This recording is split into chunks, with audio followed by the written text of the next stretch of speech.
What's up, everybody? Welcome into, we're doing a crossover episode. I believe it's called a Swapcast. Yeah. I believe they call it. Okay. You texted that to me, and I was like, all right, let's do it. I think Doug Stanhope invented the term, or maybe Bert Kreischer. Okay. But it's a Swapcast, and this will be released on Drinking Buddy, and also the Full Charge Power Hour.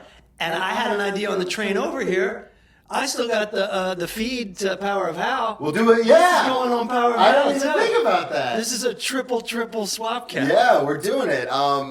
Everyone knows the great Matt Fulcheron Thank you for having me. from the I almost said from the Power of How, from the Full Charge Power Hour. Yeah, thanks for having me on Drinking Buddy. Of course. And thanks for having me being on the Full Charge Power Hour. Thank you. This is going to be fun. Thank you, sir. And I got it up there. We got the cover and everything. Yeah, we're doing the Bro Adjacent tour, man. Yeah. We are. So, the Bro Adjacent tour is just my tour that I've thrown together. I got this booking agent. All I've ever wanted in my life was a booking agent.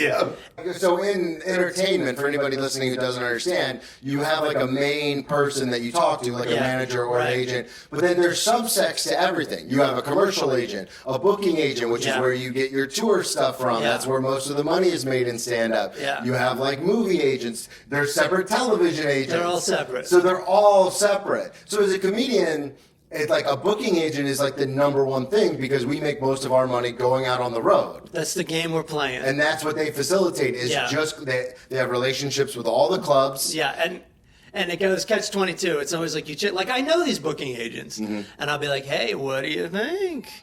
And they'll be like, big fan. Big fan. Because they're quoting your jokes to you and everything. You know they like your comedy. Yeah. But they're like, until you have something going on, I can't really hook you up. I can't sell it.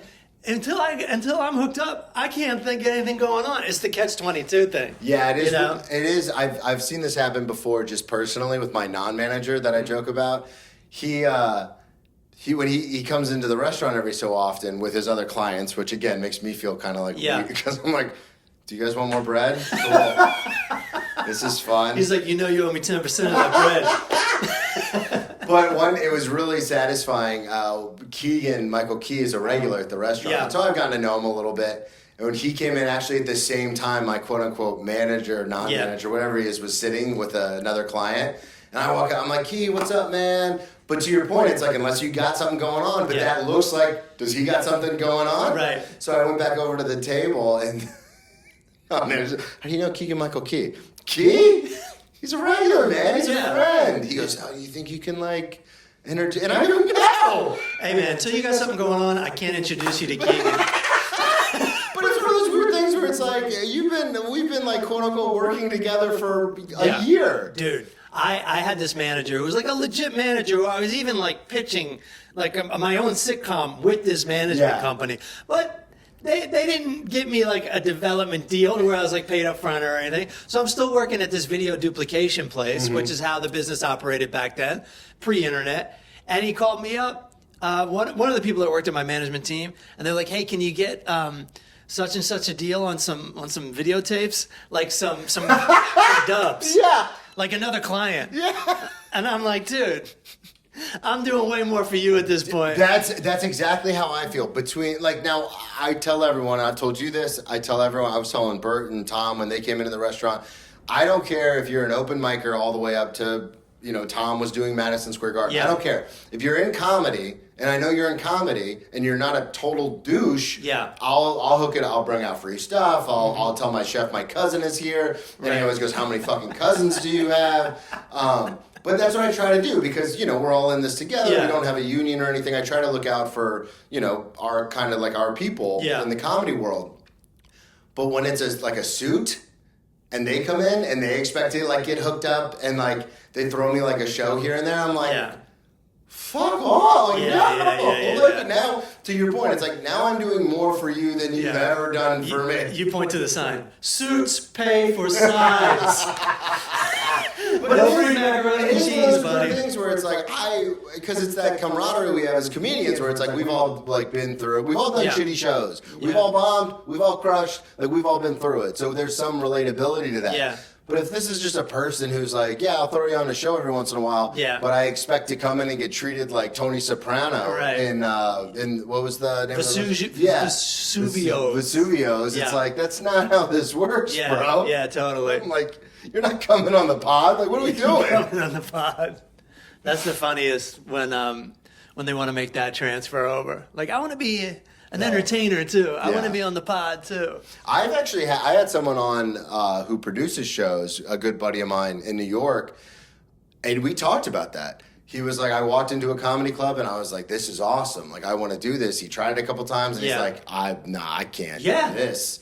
He's like, welcome to reality. Yeah, but he was like, I love comedy and I love being around it, so I just started running my own shows. And I go, I wish more people would see that and do that. Totally. Because there's a lot of people who are just like, oh, this might not be for me, but I'm gonna keep subjecting everyone to it. Yeah, there's a lot of people like that. I think all club owners and club managers. Not necessarily club managers.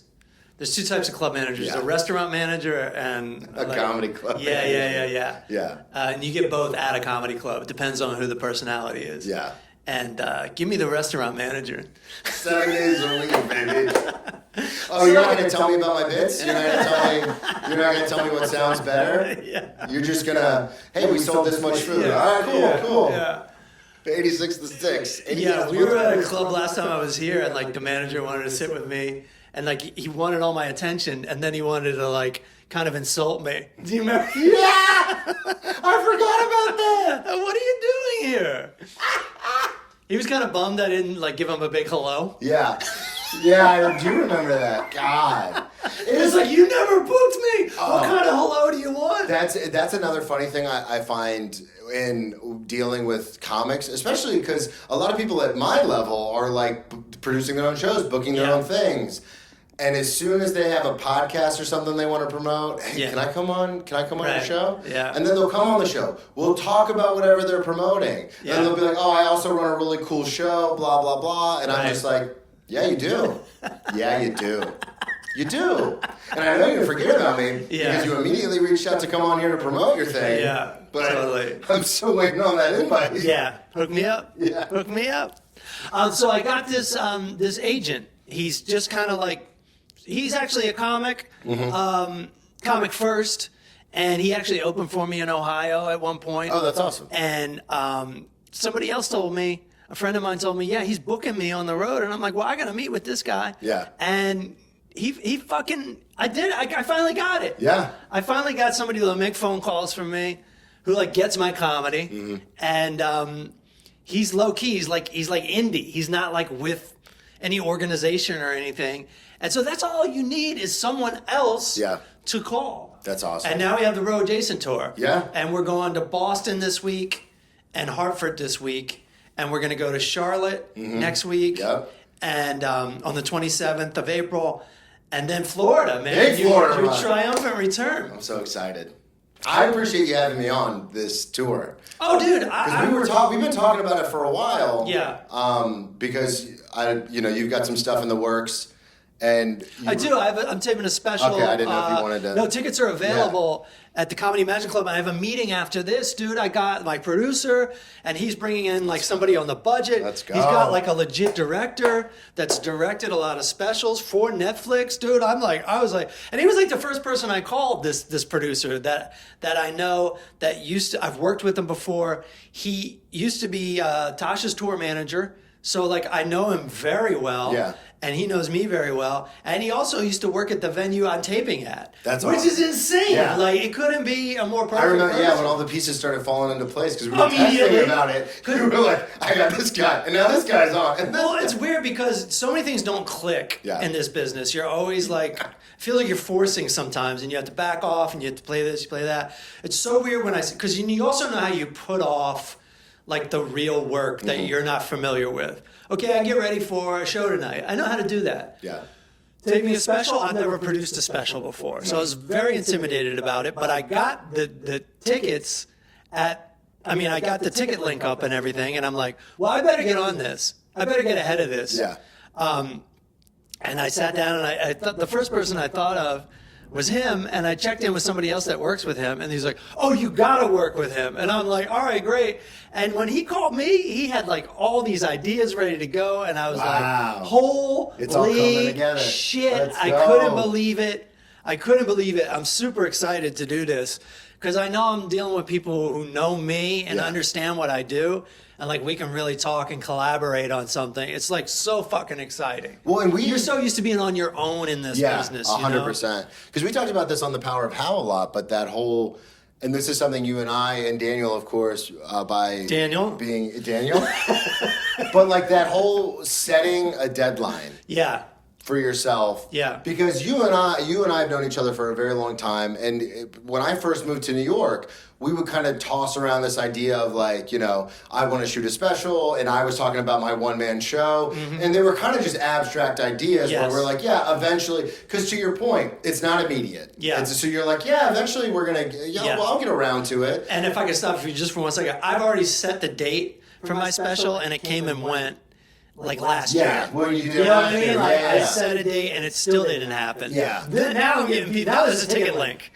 I get off from work, we got a plane ticket, so we better Yeah. I drove to LA for one night and you're like, yeah. You know what? Like, what the fuck? Let's do it next year. Because I'll be in better shape. I have more material. I'm not sure about this section right here. No, that's bullshit. No, yeah. Like I'm starting to lock in now. Like, okay, this section needs fucking work. Well, it's awesome because you were like, because I did the same thing for my one-man show where it was like, I'm going to set a date and I'm going to pay for the theater, like pay for the space, and now it's got to get done. Yeah. Because I go back and watch it now and I go, you know, everything, whether it's stand-up or in this case the solo show, it's like, I could tweak that. That story's better now. That's always going to happen. That's always going to happen.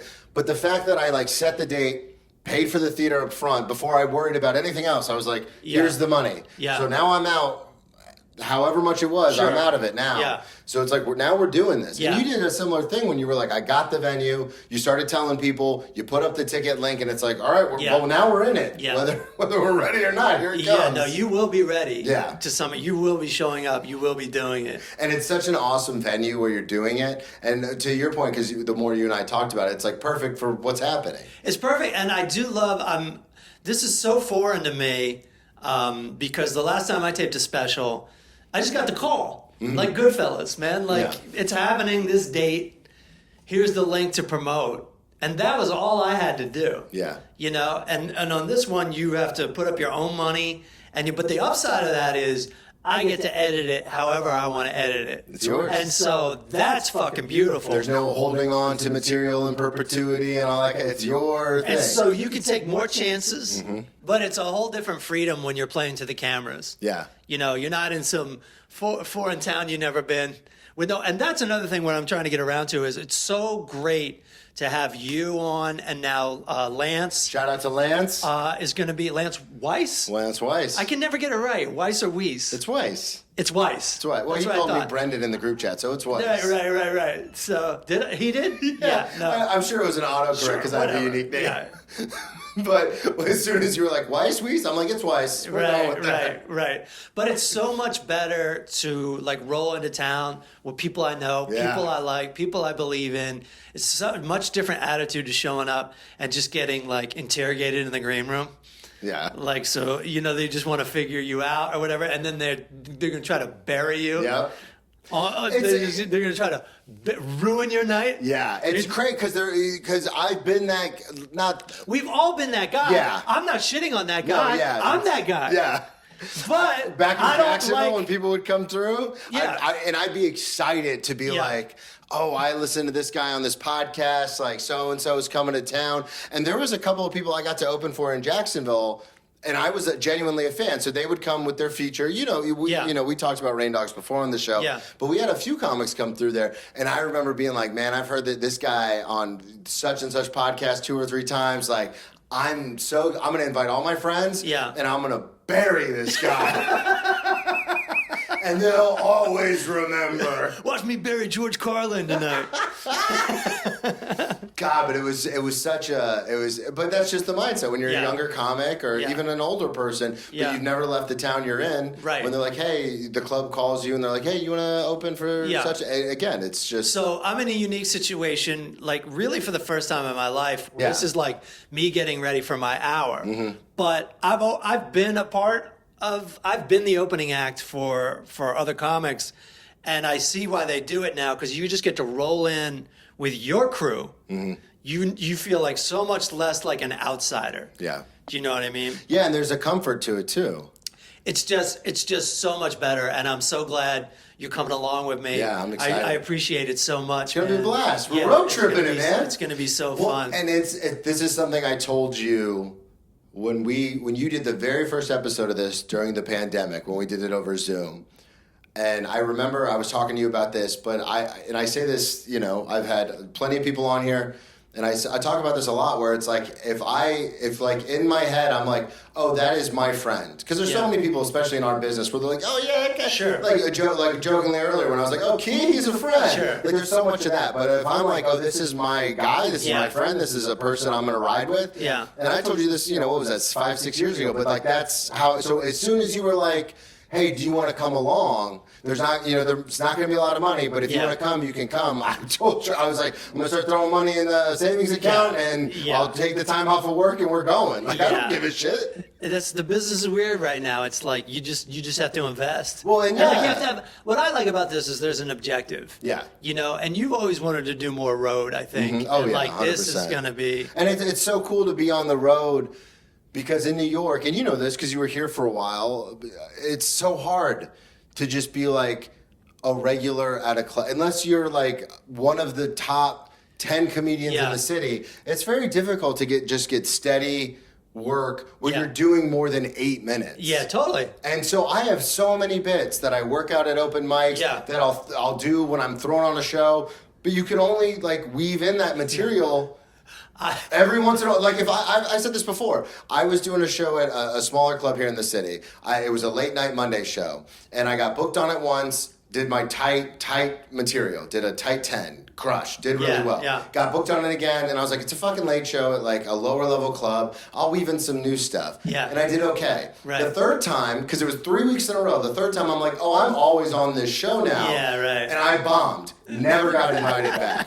So it's one of those things where it's like I couldn't weave in new material even if I wanted to. Totally. And then you're like a really hard worker, so you'll go to open mics even though like you're way higher caliber than that. But that's no good either because that's like that's not a real show. Yeah.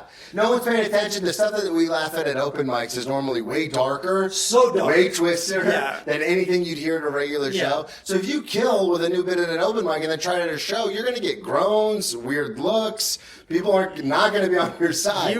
I still have a couple things. I have one joke left over from my open mic days in spirit.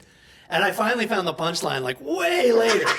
But it's still part of that mentality. Yeah. And it's a hit or miss joke, but I got to save her for it or whatever. But my point is it stems from those days where like you're everyone's just talking about suicide and drug overdoses. There you go. And then we're all dying laughing. Right. And then you try to have a real show and people are like, oh my God. Oh, I'm just trying to have a pleasant evening with my granddaughter. And the other problem, I say this all the time, I like going to mics because it builds camaraderie. It's a great, because again, I'm not passing enough clubs, so it's a great way to just hang around comics. Yeah.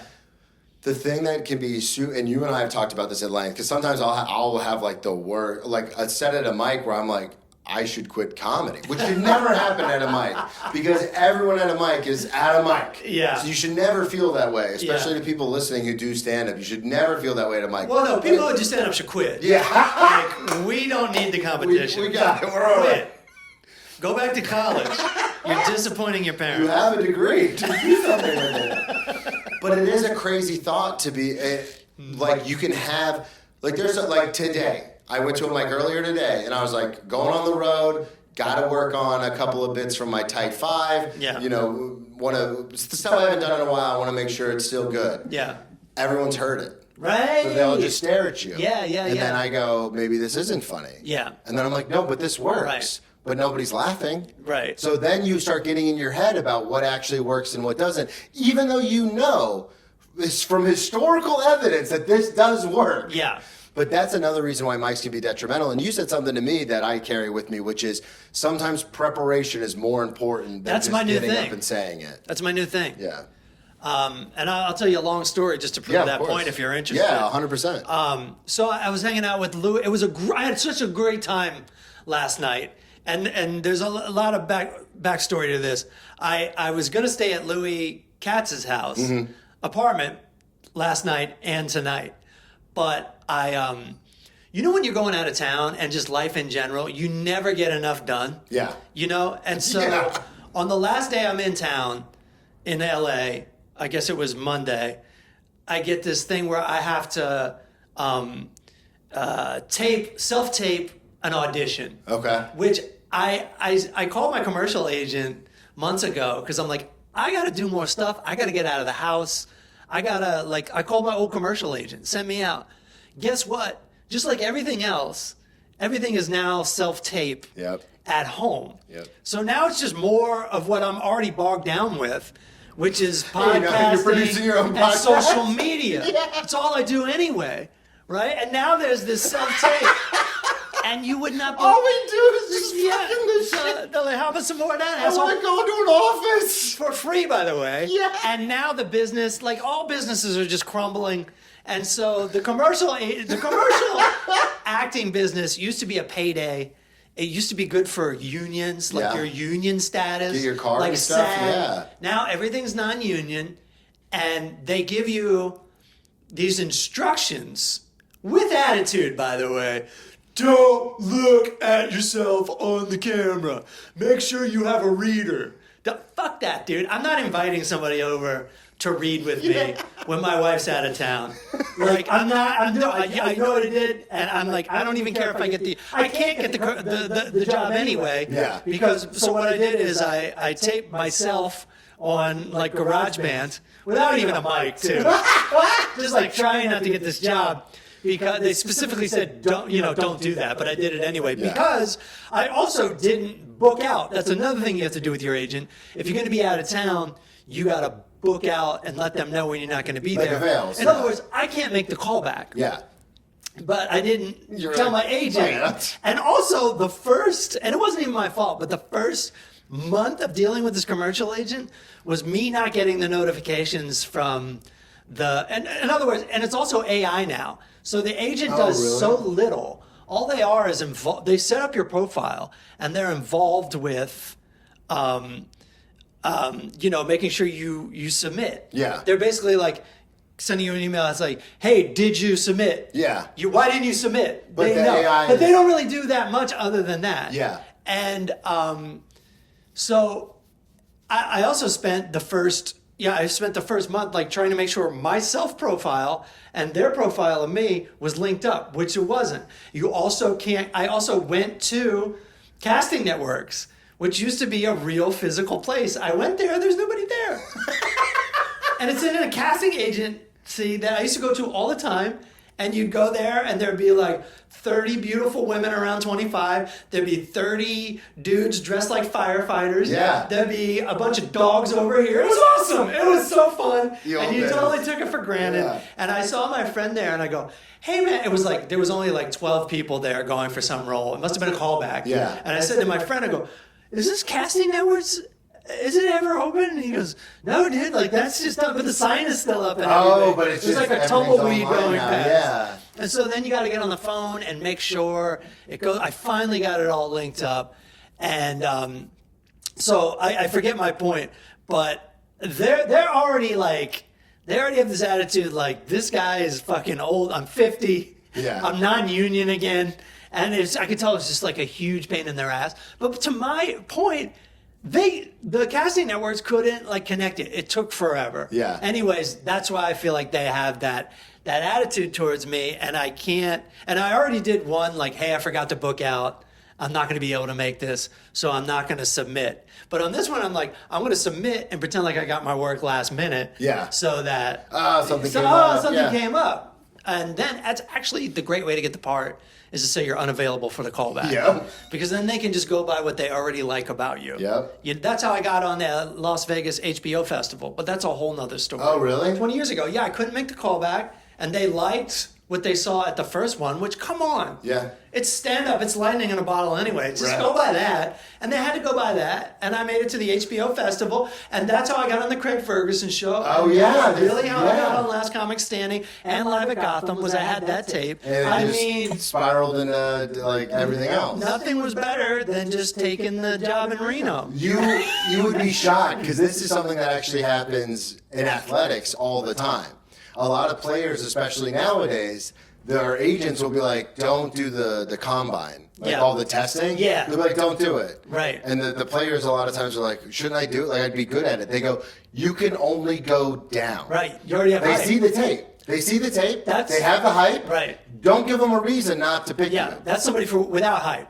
This is your chance to get some hype. Exactly. Yeah. So they always tell players, like, if you're projected in the later rounds, do as best as you can at the combine. Right. But if you're already like a first round prospect, Yeah. like if they already saw the tape and they're like, we like this guy, don't give them a reason not to like you. Beautiful. And I was lucky I had like a friendly person, somebody who liked me, who was like running the HBO Festival. Ultimately, now that I say that out loud, that helps out. He wasn't running, he was just working at it. But I did know they liked me too. You had someone on the inside. But I still felt like I had to go to the audition and I had this this girlfriend who was an actress, and she goes, "Isn't the callback to the HBO Festival a little more important than this gig in Reno?" And I was like, "Yeah." This is before I talked to HBO. I go, "Yeah, you're right." So I hit up my friend who worked there, and I go, "Yeah, kind of like." I guess I was asking what he thought. I don't know why I included all this information to tell him. Should I? I guess I was asking his opinion. Yeah. And he goes, "Go do the thing in Reno." So I guess the fix was in. You have to accept. When the fix is in on you, you have to accept because it's usually on somebody else. Yeah. So anyway, I was bogged down on Monday. I had a 7 a.m. flight on Tuesday yesterday. Yeah. And I have this little joke to myself, which is I think Tyler Durden books my flights, like my evil twin. Yeah. Or like maybe Severance or so my innie booked it. You open up your carry-on, it's just soap, and you're like, motherfucker. Or my Audi booked it, because I guess that's my work me is getting on this flight. Oh, yeah, that's true. Right? Yeah. Audis don't care about innies. So, I'm like, well, I better get to bed at 8 o'clock. And I'm such a nerd about getting to the airport 2 hours early. I'm like, I'm going to schedule an Uber. And I scheduled it for like 4:40 a.m. And they asked all my flight information. They're like, don't you mean 4:25? Don't you want to get to the airport 2 hours early? Uber actually did this. Oh, really? Motherfucker. Because then you're at that point where, like, if someone gives you wisdom and you deny it, you are responsible for that mistake. You put that out, you put that out there. And it's also like, what's 15 minutes? Yeah. So I'm like, well, I better get to bed at 8 o'clock. And I got to bed at 8 o'clock, or really 9:40. What am I talking about? Did you like go to get ready for bed at 8, or did you just end up being like? Always something to do when you. My sets were on 8, but then like I didn't want to come home to a dirty apartment. Yeah. And my wife's been out of town for 2 weeks, so you can fucking guarantee that it just looked like hell. You know? Oh yeah. So I had to clean up, and I didn't sleep. Really? At all. You're pretty good about knocking out. No, I am No, not. you're not. You're not. You got somebody else. No, I'm good at knocking out. You're good at knocking out. Yeah. I thought you and I were similar in that way. We're exact opposites. No, I got a fucking 3-ring circus going on in my forehead, dude. Yeah. I can't stop thinking, you know? And I've been tight lately, too. Like, I could tell, like, I've been tight. And, like, I have a hard time even, like, taking deep breaths. Like, because I have so much work to do right now. Yeah. I feel like I have a much better attitude about work, but it's still on my mind. So I don't sleep at all, to the point where I get up before my alarm and make myself breakfast, which is great. Yeah. Because, you know, if I fell asleep with, like, maybe 2 hours of sleep, I'd have hit snooze, and that Uber is scheduled. Yeah, it's coming. And fucking scheduled Uber, side note, always show up early and make it seem like it's time to go. We do that. So Tracy and I do that whenever we go to visit my grandmother in Jacksonville. Yeah.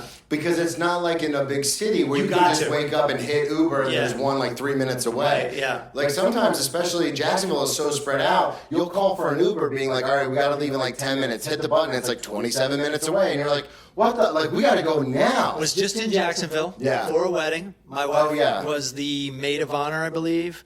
Whatever it's called when you're married. She was, the best man. Yeah, maid of honor, maid of honor. You're there. And so she has actual deadlines, actual appointments. And the thing, and then it's like 27 minutes away. Okay, we're down to 14. Cancel. Yeah, cancel. And you're like, come on. Oh, dude. So we had to start scheduling it, but to your point, they do that. Yeah. Like, we always take the same flight back because there's a flight that goes from Jacksonville to LaGuardia, which is only 20 minutes away. Right. But it always leaves at 6:05 in the morning. Yeah. So I always have to schedule the Uber for like 4:45 in the morning. They always show up at 4:30. Yeah. And your phone's ding. Your Uber has arrived. Come meet. Ding. Come meet your Uber. Uber Only has so many prompts. It's like, come meet your Uber driver. And it's like. And I'm like, yo, you're technically 20 minutes early because I have a 5-minute grace period. Right. Like, relax. Let's settle this at tip time. Yeah. My alarm hasn't even gone off yet because I literally roll out of bed, grab my stuff, and walk. And by the way, like, are any other fares available right now? Just sit tight. Yeah, relax. Relax. Dude, the guy we got last time, we honestly looked at each other and thought we were going to die. Yeah. This Eastern European guy spoke no English, had like a 1995 Honda Civic going like 105 on the high. And the car's like, and I'm looking at her like, should I say slow down? But I don't want to look like a bitch. And I'm like...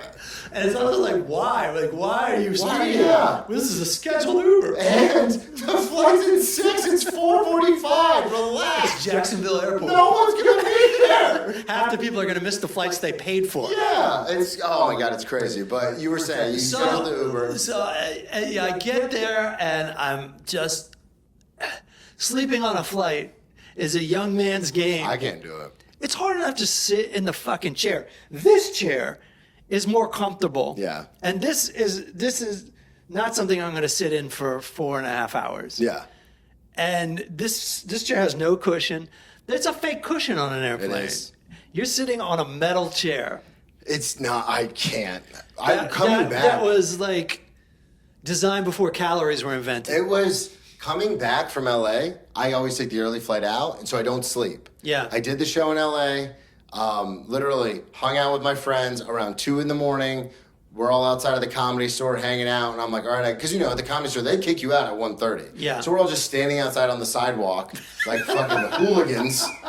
It's like you're lucky you don't drink. Everybody else is waiting to get arrested. Yeah, it was nuts because the Comedy Store they don't play around. Like those bouncers are like, let's go, get the fuck out, come on. Yeah. So I was like at 2 o'clock. I was like, all right, go to the airport. I'm like, I'll sleep on the plane on the way home. Yeah. I'm so tired. I haven't slept all day. Yeah. I'll sleep on the plane. Yeah. Just wide awake the whole time. And when you live in New York, you enter the madness. Oh, right away. The madness. Right away. Kristen and I flew from Hawaii to JFK, and it was like somebody was just beating us with baseball bats if we got off the plane. Oh. 'Cause we had to go pick up a car at like a remote lot. Yeah. Oh my God! Which means you're like on the phone with like a shuttle with like a person, like the Stone Ages. I just remember sitting in the chair and my back, like my lower back immediately started kind of hurting a little. Yeah. To where in your head you go, oh, this is going to be a problem. Because this is 4.5 hours and I just sat down and it's just starting to hurt. I'm glad you said there's going to be a problem because I kind of started to freak out a little bit. I get on the air train and I get on the E train and I'm like texting Louie. I'm going to stay at Louie's apartment. And I'm like, I don't know if I can really sleep on someone's couch tonight and the next night. Like I start to get nervous that I'm going to get sick because I didn't sleep and it's just such I'm definitely not above staying on couches, but it's like, I don't know. I feel like I have to, I just know I'm going to get better sleep at a hotel, but hotels are like so expensive. Yeah. But I do know about this one in Williamsburg called The Pod. Oh, yeah, I know The Pod, yeah. It's small. It's way smaller than this room. It's like from here to the wall. It's literally a pod, yeah. But I'm like, do I want to spend the money? I'm still do I glad want you're to spend talking the about money? this. I have this conversation with myself all the time. Do I want to spend the money? And I got on the phone with my wife, and she goes, "Spend the money." And that's all you need. Yeah. That's all you need is your wife or even somebody you barely know just going, "Spend the money." Yeah. You know? I have to spend the money because I need to take good care of myself. Because I am going on a road trip, man, and it's brutal. Yeah. These stand-up gigs are brutal, Love especially the ones like we're doing. Where this one's not that bad because it's only 3 days, and one of them is at the same location. Yeah. Friday and Saturday at the same location. But you have to take good care of yourself for this shit. That's one thing you learn when you're older. You can't, again, you're so lucky you don't drink because you're going to have that much going for you. Even if you fuck up and eat mozzarella sticks for dinner, you're fine. still not going to have a hangover, an alcohol hangover. Yeah. And so I did it, man, and I was so happy. That's but then Louis thought like he did something wrong. Oh, and Louis is in his head. Because he goes, "Can you come by a little after 5 because I got to work out and I want you to come by like after that." And I'm like, "Totally." And I was totally like, "Yeah, I understand that." Yeah. But then I hit him up. He goes, "All right, you can come over now." And I go, I got a hotel, dude. It's all good. And he's like, "Oh, well, I'm sorry. I'm sorry I worked out." I'm like, "It's not you. Yeah. It is not you. It's something I had to do for myself." He's like, "Let's go have dinner." We go have dinner, and then we go to the New York Comedy Club. Last time we like the Wizard of Oz. It was so awesome. I thought I was just having dinner with Louis, and then I was going to go back and go to bed because I didn't sleep. We go to New York Comedy Club. He has a great set. We're having a great time, and then he's like, "Well, I'm going to go to Gotham now." And he mentioned somebody we knew that was booking the show, and I'm like, "Oh, I already hit him up anyways. Like, let's go by, Mm-hmm. And we couldn't find a train that would stop at 23rd Street. Yeah, because it's all locals. These are like specific nightmares I have, where I can't get to the gig. Yeah. Luckily, I wasn't booked, so You're it like, wasn't whatever. a nightmare for me. But it was funny that like 4 or 5 different trains didn't stop at 23rd, and it's like, well, what's going on It's at all 23rd? 4s and 5s, no 6s, and you're like, what the hell? Yeah. So, no, we got on trains that stopped at 23rd, usually. Yeah. But nobody really? was stopping at 23rd that night. Oh, so the station was D just... train, the C train, this train, that train, none of them stopping. Wow. And it actually says on the fucking thing. So we're just like running around. We're getting out of this stop. We're going to the next stop. We're repaying for the subway. This is my nightmare. Yeah. This is my nightmare. But it wasn't a nightmare for me because I can go home at any point. Yeah, you're like, I can just yeah, bail. a hotel room, man. Yeah, I'm good. And Louis' mentality is like, well, it doesn't pay enough for me to get an Uber. I don't give a fuck. And I love that mentality. Yeah. You know what I mean? Because we made it to the gig, and then like Ryan's like, "Do you want to do a spot?" And I go, "Yeah." And that's actually a funny thing, because now it goes from like fun night to like you're going on last. You're working. You're closing out the show in the lounge at Gotham, which is actually harder than upstairs. Yeah. And I'm like, all right. And I've just done like a fair amount of comedy at retirement centers. So I'm like, I'm good. Like, I'm a good comedian. I got laughs at those places. I'm good. I went up, dude, and I just fucking destroyed. I killed. Yeah. I fucking killed. It was crazy. Now I'm having a good time hanging out with Ryan. There's this other comic that was on the spot. She's visiting from LA. I don't know her from LA. We're all hanging out, having a good time. And then Louis like, let's go to the cellar. And so now me and the Scarecrow and the Tin Man, we're all going to the cellar, you know? And it's like, that's what I love about New York. It's like being in a comedy festival. This was a Tuesday. It's my favorite thing. Went up at the cellar, had a great time there, and then left. Me and Louis left, and I went home. I'm like, all right, now I get to sleep. I'm talking about. Can't get to sleep. Yeah. Because even though I didn't get that much sleep, I still got 4.5 shitty hours on the plane. Mm-hmm. And so I kind of woke up at my time, noon. In other words, like, So even though it was a shitty night's sleep, my like... body clock, it's sad. And I've been doing a lot of stand-up. So I'm on a comedian schedule. You're on an LA comedian I'm on an schedule. LA comedian schedule. And so I didn't get to bed till... at 2 a.m., I looked at my phone and I go, I usually don't look at my phone if I'm getting up for an alarm. Like tonight, I will not look at my phone. Yeah. Because we have to wake up kind of early tomorrow. And so if I have to use my phone, I actually go like this. Oh, so you don't even see what time it is? Yeah, because if I know what time it is, I will not get to sleep at all. And so I'm starting to get hungry because all I had was that one meal with Louie the whole day. Oh, wow. And I go, because you're not eating on the plane. I'm like, should I? I looked at Joe's Pizza. I'm like, it's open for another hour. I'm like, should I? Should I? I'm like, it's 0.2 miles away.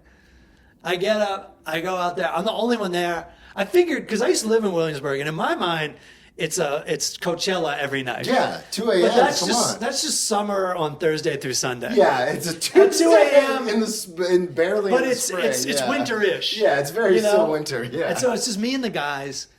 And the only thing I had, me and the guys that work there, yeah, no, I'm experiencing. I started laughing. I'm experiencing their closing time. They don't give a fuck. It's like 5 of them just doing whatever. Yeah. I'm happy for them. They don't have to do that much work. It's just me. But I'm gonna tell you something, and I hope this isn't like standard across the board New York. The slices have gotten smaller. Oh, yeah. In the new economy. So I'm eating like these 2 small slices, which, listen, is delicious. But half the fun is folding it up and overeating, and that was weird to see, man. Like, they're like, we can't raise prices anymore because it's just steady raising prices. Like, the slice is supposed to be the affordable meal. Yeah, and a slice now is like $3. And they're $3.50, I think. Yeah. And they're keeping it cheap. Like, dollar slice, $1.50 slice now. Yeah. The places that ran their whole business on dollar slice for like 20 years, they're now $1.50 slice. So that was kind of sad to see, but I get it. Like, I'd rather get what I used to get, but like, I get it. Yeah, like, pay more and then get what you don't want to be paying $6 for a slice. You just don't. No, it's crazy because there's a place right around the corner from the restaurant. Yeah. And if I get off and I check the trains, because especially on the weekends, the trains are like every 20 minutes. Yeah. So if I check and it's like 18 minutes away, I literally walk by this pizza shop. But same thing. Like, I'll go in there and get 2 slices, and they'll be like, all right, it's like $9.75. And I'm like, it's just cheese. Like, it's just 2 slices of cheese. Yeah, what are we doing? It's not right. It's like, it's $4.25 a slice? What are we doing? It's not right. It's not artisanal. It's not that. It's just a regular pizza shop. It's a shame, man. Yeah. And then, like, I pay with credit cards when I travel so I can keep track of it for my taxes. And then if you pay for a credit card, it's always 2? Yeah. 2? And it's just me and the guys. Everybody's watching me. There's your tips. Of course. Of course. So, and then I crashed at around, I must have fallen asleep around like 4 or 5. Again, I wasn't looking. Yeah. I did that horrible thing. It doesn't matter if you're on comedian schedule. It never feels good to wake up at noon. No, I do it. I go through this. You have to give it to yourself, but it's a weird thing. It still feels kind of bad. Yeah, there's so many times where I get home, because on the weekends especially, because you've been to my restaurant, it's a busy place. Oh, and on the weekends, I'm always like, I'm not closing. I should be out of there by like 10:30, 11. I'll do my lap around McDougal Street. I'll say what's up to some of the comics who are barking. Yeah. If I know them, we'll hang out. If I see someone like a bigger comic that I know, I'll hang out. And by the way, how cool is that? The life you're living. It's a comedy festival. Yeah, it's awesome. And so, but the problem is, I do that.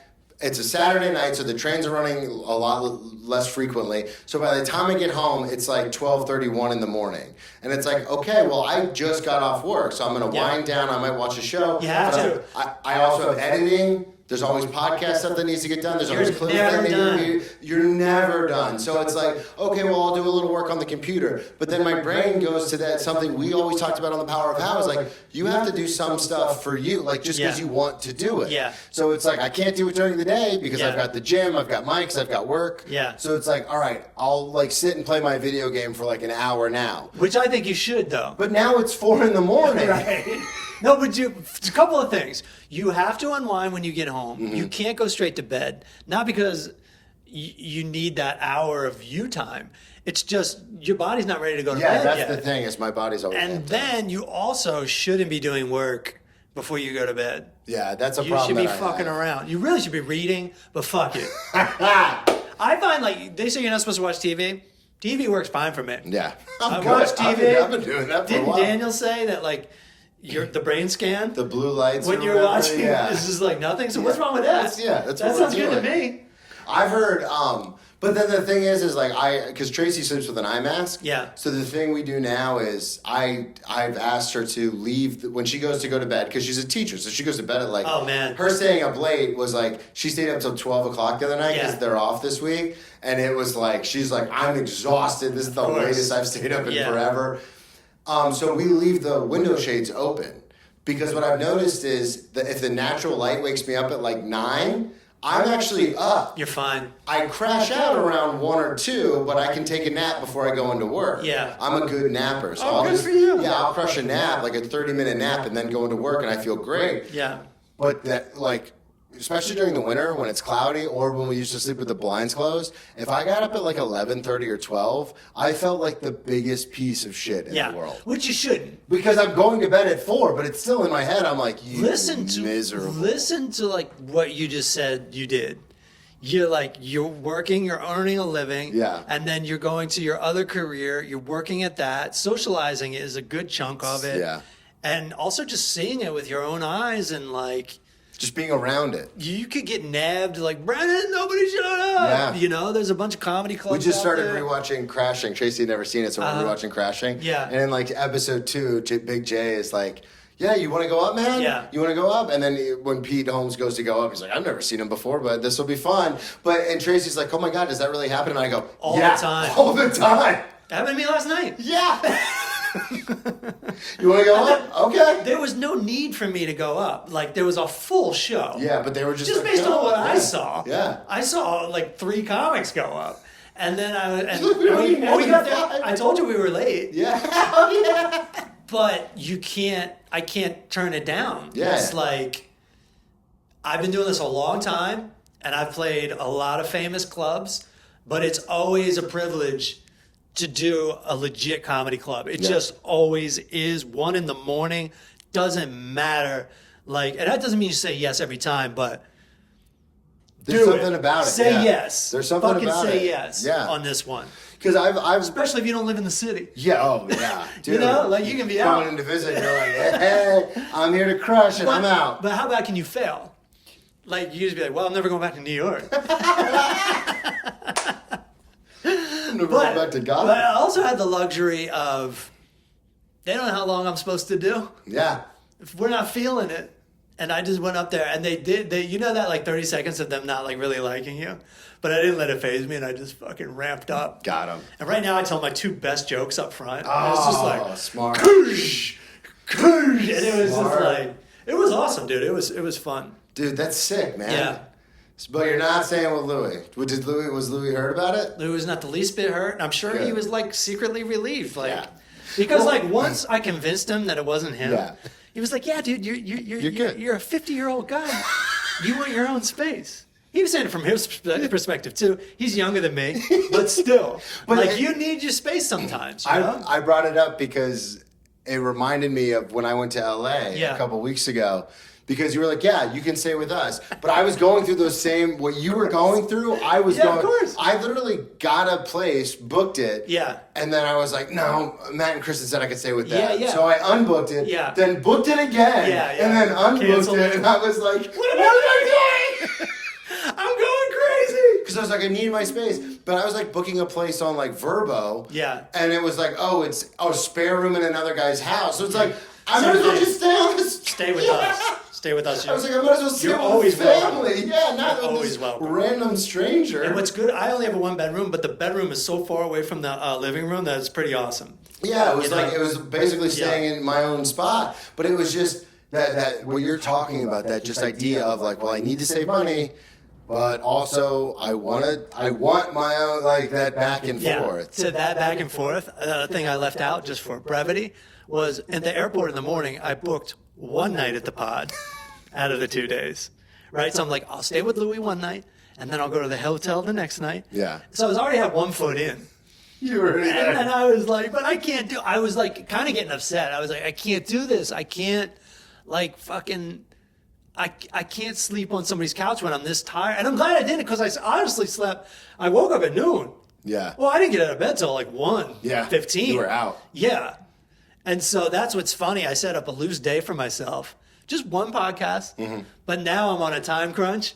And also, I have a meeting all of a sudden. So all of a sudden, I'm just wall to wall because I woke up so late. We got to wrap it up. Yeah, we do. We got 5 minutes. I'm on a schedule here. This was your idea. When's Daniel getting here? What is this? Where's Daniel? God, oh man, we're gonna do another Power of House. Next week. Well, it's gonna be a triple whammy again. Yeah. I got. If you don't mind. No, of course not. Yeah. Because he lives right around the corner. So I'm excited to do it. We actually did an episode from this couch. I gotta figure out the mic situation though. We'll figure it out. It doesn't matter. It'll just be so cool to have a reunion. To even just attempt it. Yeah. Because it's interesting, even to this day, and you know this because you've been doing podcasting, over a decade. Since podcastings were invented, basically. Yeah, 100%. You were there from the start, and it's so weird when people will ask me about podcasts. And it's like, oh yeah, I've done quite a few of them. Like I've been a guest on some. I've got my own. I've done some with friends. And whenever I bring up the Power of How, they always are like, oh, what's that? And I go, it's a positivity podcast about. And as soon as I say that, they go, that sounds awesome. Like, why would you? That sounds awesome. Yeah. And I'm like, yeah. It was. Yeah, it does sound awesome. I felt like we were doing something great, and to me, it's not dead. That's why. Why you still keep it up. Yeah. I'm still paying for it. Yeah. And because I want to come back to it, like we're going to come back to it, like we're coming back to it right now. Yeah. But I do think it was a tough sell for a couple, like dudes, like people have the luxury of actually listening to people that are their same age, their same gender, their same. Yeah. And I feel like bros our age, we're not looking for that. And I don't know, but I believe in it, and it'll never be dead for me. No, yeah, me too. And that's and I'm still trying to get Roadheads back on the map. I believe in all my podcasts. Yeah. Well, the thing that always bugs me about this goes all the way back to the beginning when we were talking about like the manager stuff. Like, oh, unless you got something going on, I can't really. Yeah. The thing that always bugs me is whenever you and I have had a project, I will bring it up to other people, and they always say that actually sounds, genuinely, they'll be like, that sounds like a great idea. Yeah. And then I'm like, well, where the fuck were you? Like, I did my one-man show, and everyone's like, that's genius. Yeah. Like, you've been through a lot. You've been arrested 8 times. You have all this stuff. You should do the one-man show. Yeah. And then I do it. And then 400 people see it on YouTube, and I'm like, where were you? It's just one of those things where I see these kids on the train, and they're just watching, like, I said to Louis last night, I'm like, how many videos do you think are on YouTube right now? Oh, and it's got to be like more than you can ever imagine. Yeah. And there's like millions uploaded every minute. And I feel like on the internet too, a lot of times people, including myself, go to things that make them upset or make them feel like there's a problem to solve, and not like a recovery. Well, people don't really go to recovery until rock bottom. Yeah, that's how the Power of How started. Yeah. Because we know plenty of people, especially in the comedy sphere, where it was just, let's rage bait. Let's get everyone pissed off. Yeah. Oh, that's a flourishing business. Oh, very much so. But we were like, let's do the opposite. Let's be positive. That was, Daniel and I talked about that before you and I talked about doing a podcast, and we were talking about that, and Daniel was just like, but it can't be negative. Yeah. And I was like, you're right. But if you go to Power of How, there's plenty of bitching. There's plenty of. We always put a positive spin. We did try to be like, well, here's how you think about it. Yeah. Yeah. And Daniel, obviously being our Sherpa, was very good guru, about that. Yeah. Where he was like, why don't you just think about it this way? And I'm like, spoken like somebody with dual citizenship. Yeah, right. Dude, this was fun. Hell yeah, let's do it again. The Bro Jason Tour. It continues. Too late to see our New England run. Yes, but Florida. This will come out for Florida. Our Florida and probably our Charlotte. Yeah. We'll talk about that. Absolutely. Thanks for listening. The Full Charge Power Hour on all streaming platforms. Ex-Drinking Buddy. That's the official name, right? Your Ex-Drinking Buddy and the Power of How. Boom. Check it all out. Talk to everybody next week. Peace. Dude, that was awesome. Hell yeah, it was awesome. You got a meeting now? I should start a podcast. And